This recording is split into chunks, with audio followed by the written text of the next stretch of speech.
안녕하십니까, 박인정 회사입니다. 오늘 117강은요 각종 부동산에 대한 취득세를 비교, 아주 간단한 내용을 하겠습니다. 오늘 뭐 눈도 오고 첫눈도 오고, 그래서 전번 시간에 166강에 이제 각 집들이나 부동산 취득할 때 세율에 대해서 좀 잠깐 얘기했는데, 그거에 대해서 조금 부족한 것 같고, 세율 체계가 좀 복잡해요. 다른 소득세율이나 상호세율 같은 직세는 이렇게 다단계 늦은 세율이 이렇게 짝짝짝 논리적으로 이렇게 올라가는데, 이 취득세율은 취득 부동산의 상태에 따라서 좀 다르다는 걸 알 수가 있어요. 그래서 그거를 부동산제 많이 꺾이고 그러면 좀 사야 되죠. 그죠? 왜냐면 이제 그동안 잘못돼서 올랐던 것들이 이제 지자리에 찾아가면은 또 그 값은 또 어느 정도 유지가 되니까 샀으라면 사줘야 팔수라면 또 팔고 떠나다니고, 그래야 이게 순환이 되는 것이지, 꽉 쥐고 안 사고 안 하면 이게 경제가 정체가 돼가지고 이사도 안 일어나고 또 뭐 여러 가지 경제가 딱 올스톱 되는 거예요. 그래서 올스톱이 안 되고 흔들어 가려면 규제 중에서 가장 중요한 것이 진입장벽 중에서 중요한 것이 취득세입니다. 취득세, 이것이 완화가 돼야 되는데 아직도 우리나라 취득세는 높아요. 한때는 이제 취득세와 등록세 두 가지로 구분되어 있었는데, 세금 숫자가 너무 많다 그래가지고 그러니까 하나를 좀 줄여보자 그래가지고 취득세와 등록세를 통합시켜가지고 합하면서 세율은 그 두 개 따로따로 있는 2%, 2%를 합해서 4% 그대로 똑같이 해놨어요. 물론 조금은 줄어들었지만 그래도 어쨌든 비슷하게 있다. 특히 요새는 부동산이 취득가, 실거래가에 그대로 기록이 되기 때문에 이 부담이 굉장히 커요. 옛날에는 이제 공시지가나 기준시가로 부과해서 취득세 부담이 사실 그렇게 부담스럽다 이렇게 느끼지 않을 정도로, 지금은 완전하게 큰 부담이다 이렇게 생각해야 됩니다. 그래서 여러분들이 한번 알아봅시다. 자, 재산 종류에 따라서, 부분에 따라서 이제 이 총합계세율이 틀려지는데, 이제 이 주택 이외의 모든 부동산, 이게 이제 일반적인 것이지, 일반적인 것이 바로 토지 건물 모두에 대해서 취득세는 기본적으로 4%입니다. 옛날 취득세와 등록세가 2% 이렇게 구분되어 있던 게 2% 플러스 2% 4%래요.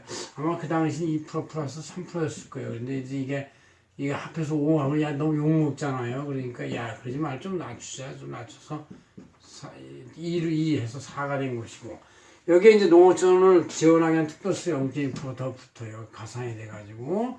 또 여기 지방에 교육을 하자. 그래서 이제 교육세가 또 붙는 것이죠. 그래서 총 일반 부동산은 무조건 4.6%. 여기에 물론 채권도 사야 되고, 또 법무사 비용도 있고, 또 중개사 거래 비용도 있고, 뭐 이거 많으면 보통 한 6 내지 7%쯤 될 거예요. 그래서 여러분들이 어떤 부동산 살 때는 별도의 비용 한 6% 정도는 갖고 사야지, 괜히 그런 거 없이 샀다 나중에 6%가 부족하네, 이거 어떡하지? 또 빌려야 되네, 이렇게 되는 문제가 생기니까 신경 써야 된다는 얘기죠. 일반 부동산 말고 주택에 대해서는, 주택은 사실 이 주택 전산망에 의해서 국토교통부의 그 주택 전산망에서 거의 실거래가 있는 그대로 시세가 기재가 돼요. 그래서 조금이라도 다운 계약서를 쓸 수도 이제는 없어요. 하도 많은 이제 욕도 먹고 그러니까 다운 계약서 불가능하고, 그냥 정계약서, 정식 계약서를 집어넣어야 되니까 실거래가에 그대로 노출되는데, 그거에 대해서 3단계가 있습니다. 일단 3억 6억까지, 그 다음에 6억에서 9억까지, 9억 초과, 이렇게 3가지 단계에서 9억 초과의 주택은 그래도 일반 세율에 꽤 따라갑니다. 그래서 그 중에서도 85제곱미터, 국민주택 규모 2 이하는 이제 3%, 초과는 3% 그대로인데, 이제 이하의 경우는 농특세는 없고, 지방교육세 0.3%고, 학계세율 3.3%입니다. 그러나,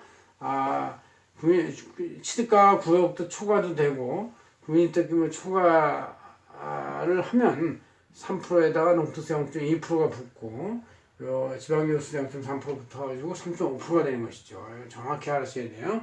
근데 만약에 나의 집이 취득가가 9억에서 6억 사이에 있다 그러면, 역시 이것도 국민주택 규모 이하와 초과를 따져서 이제 세율은 한 단계씩 내려갑니다. 2% 이렇게 돼 있고, 대신에 이제 국민주택 규모 이하는 이제 농특세는 없어요. 그러나 초과는 0.2% 그대로 있고, 지방교육세 0.2% 0.2% 똑같이 이거보다 좀 내려가 있죠. 그래도 조금씩. 그래서 2.2% 2.4%다 그런 얘기예요.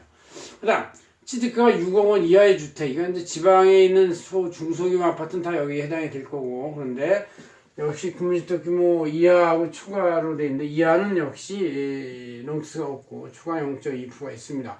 그러나 이 세율은 기본적으로 4, 3, 2, 1%대가 내려가 있어요. 주택이기 때문에 서민들이 주로 많이 산다. 아주 이게 또 몇 년치, 10년치, 20년치 모아 사는 거지만 어쨌든 산다고 치면 1%다.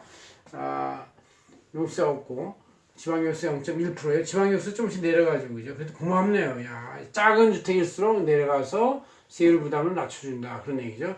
그다음 이제 농특세 이거에 대해서 0.2% 있어가지고 이 취득세 치중으로는 6억 이하의 주택은 1.1% 국민주택 규모 이하는, 그래서 추가는 1.3% 이렇게 되겠습니다. 그래서 여기에다 이제 아까의 중개수수료, 채권 할인값, 와리깡이라고 하죠. 그런 것들을 해서 이렇게 더하면 여기도 한 5, 600만 원 나가죠. 그 다음 이제 무상취득, 증여나 수중이죠. 수중. 여기에 대해서 이제 이런 아무리 주택이라 할지라도 이렇게 낮은 세율이 아니고 3.5% 세게 때려요. 무상이다, 신나잖아. 무료로 얻었는데 이게 이제 부모가 주는 것을 말하는 건데 어쨌든 3.5% 이렇게 돼 있고, 농특세 0.2% 플러스 치고, 또 지방교육세 0.3% 플러스 치면 4%가 됩니다. 4%니까 무상 취득은 여기 있는 것과 거의 진배가 없어요. 그 다음 이제 무상이 아니라 상속 취득, 돌아가신 다음에 새로운 취득이다 이런 것이라 해서 신축하고 비슷하게 보는 거예요. 신규 조성, 땅 물 있는 데다 땅 메워가지고 하는 거, 아니면 원래 새로 발견된 개간지, 개척지 이런 것들 말이에요. 원시 생선 이것도 마찬가지 그런 뜻이죠. 이와 같이 새로운 개념의 것은 무상보다는 좀 낮아요. 2.8%에 새로 만들었으니까 진짜 훌륭하다 이래가지고 세율을 좀 낮춰서 2.8%. 그렇지만 농특세는 있습니다. 0.2%. 지방교육세는 좀 싸요. 0.16%에서 3.16%다. 그래서 이제 상속의 경우는 증여보다는 싸요. 증여는 4%, 상속은 3.1%. 왜냐면 이거는 이제 임의적 상태고 행복한 상태인데, 상속은 이건 불가피한 상태고 불행한 상태이기 때문에 세율을 좀 낮춰준 것이죠. 농지는 이제 특대생이죠. 우리나라는 농자만 들어가면 이제 점점 숫자가 줄어들기도 하지만 사람 숫자가 또 농어촌을 피폐하면, 그래서 그렇지 않아도 폐가도 많고 버려진 땅 이 황무지 개가 이게 되게 많은데 이거를 육성해야 되잖아요. 그래서 이 거래를 활성화시키기 위해서 농지에 대해서는 좀 특별히 세율이 낮다. 농지를 상속할 때도 일반 상속의 경우는 2.8%인데 농지 상속은 2.3%입니다. 그래서 0.2%의 농특세 플러스 지방교육세 0.0% 해가지고 2.5%, 2.56% 되게 싸죠. 이거보다 훨씬 쌉니다. 이거보다도 싸고요. 그 다음 매매, 농지를 매매할 때는 신규 그냥 일반적 매매일 때는 3%를 합니다. 그래도 왜냐하면 여기 있는 그 주택의 일반 4%가 아니라 그래서 3%를 해준다는 얘기죠. 0.2%, 0.2%에서 3.4%, 일반 4.1%는 아니고 주택에 해당하는 거 정도로 해준다는 얘기죠. 2년 이상 자경, 자기 스스로 경작한 농지 매매는 이제 자경하느라고 그동안 수고했고 농지의 가치를 보존하느라고 얼마나 노력했겠느냐 해서 이제 1.5%만 받아요. 세율이 제일 낮죠. 3.3%도 아니고 반밖에 안 돼요. 여기 있는 주택 제일 작은 값에 조금 더 높은 1.5%. 그 다음에 농지니까 자기 스스로니까 농특세는 없습니다.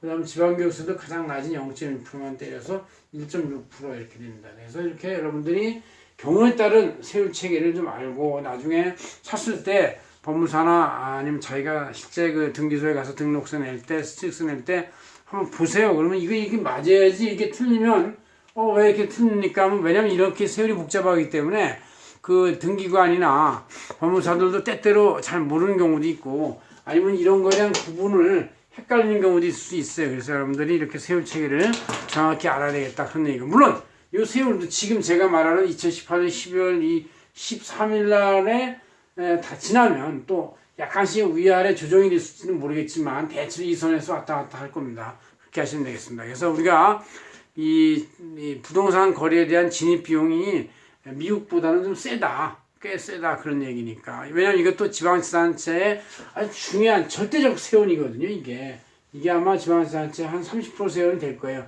제한세가 있고 또 이제 정부 중앙정부 교부세가 있고 이렇게 했는데 이게 크기 때문에 이거를 절대 포기하지 않을 것이다. 그래서 이 세원은 그대로 갈 것이다 이렇게 봅니다.